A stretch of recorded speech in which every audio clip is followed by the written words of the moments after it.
Hello, my name's Holly Mackay and we're going to talk to you today about junior ISAs. What are they and where can you go to get one?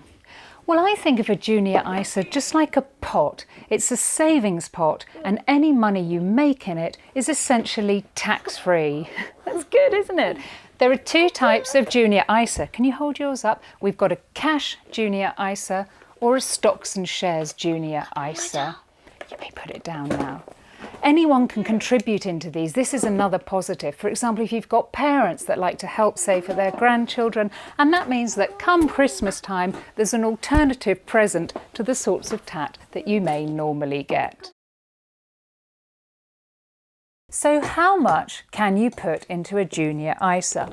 Well, at the moment, it's £4,000. And from April, the 6th of April this year, 2015, it's going up to £4,080. I think that's quite enough of distraction. Let me just bring out my child transporter device and we can get some peace and quiet around here. So is my child eligible for a junior ISA? Well, to take one out, your child has to have been born either before September 2002 or after the 3rd of January 2011. If they were born in between those two dates, then they may be in a child trust fund today, the slightly crummy poor relation to junior ISAs.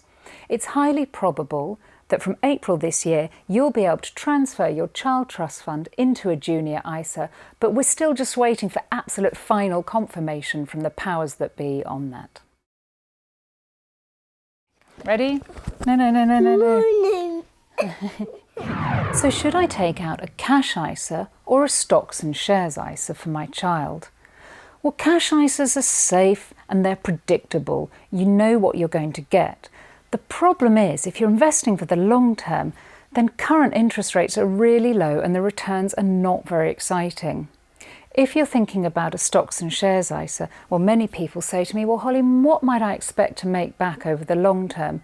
And I'm afraid the answer to that question is, I don't know. It's a bit like asking a kid what they want to be when they grow up.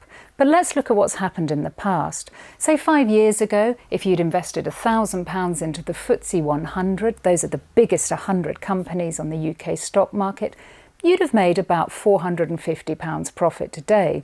If you'd invested in the same companies 12 months ago, you'd have lost a little bit of money today. So you have to be able to ride the ups with the downs in the stock market. Cast your mind back to 2008 when the stock market fell off a cliff. That £1,000, if you'd invested that at the beginning of the year, well, you'd have lost about £300. But the following year, things recovered, and after the end of that year, you would have been up by about £280. It's a bumpy old ride, it is volatile, but if you're in it for the long term, which let's face it, if your child's a baby, you're investing for 18 years, you are, then most experts will suggest that the stock market will return more than the cash. Are you ready, Mo? Come and sit down with your bum here. I need that! Oh, Struth, it's got more difficult than last year. So where can you go to take out a junior stocks and shares ISA? Well, I think the best option out there is what we call a platform. Think of a platform, if you will, as an online department store. You will go to that online department store and they will effectively give you, think of it like a basket, your junior ISA. And into that basket, you can put either stocks and shares or funds. Here are some funds that I'm putting in to my junior ISA. They're certainly not recommendations, I'm not allowed to do that, but they're brands which Carl, the lovely man behind the camera, told me he'd heard of. So here are the three options I like. Firstly, there's Charles Stanley. Now they are decently priced and offer fair value. They also have a ready-made range of portfolios which will help you if you're not sure about which funds to pick. The other good news is if you want to, you can also hold individual stocks and shares here too. Just bear in mind if you're going for one of their ready-made portfolio options, you do need at least £4,000 to invest if you're going for that option. Second up, well, I like Fidelity. It's a big mainstream brand, they're solid, and the platform just works. The service is good too. They'll help you select funds that are right for you if you need that extra guidance. They also have a good range of what we call passive funds.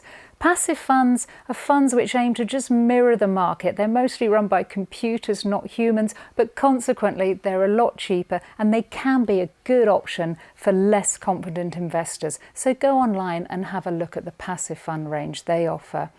Last up, last but not least, is Hargreaves Lansdown, the country's biggest platform. They are not the cheapest, but I find their service is consistently the best. Go online there, type in investing for children, and they will show you some fund options which they think might be suitable for you. Hey, invest there. You also get a free Pedro the Penguin money box. Contain your excitement. Well, I hope that's been a useful introduction to junior ISAs. Can't think why I got rid of them in the middle of it. Thanks for watching.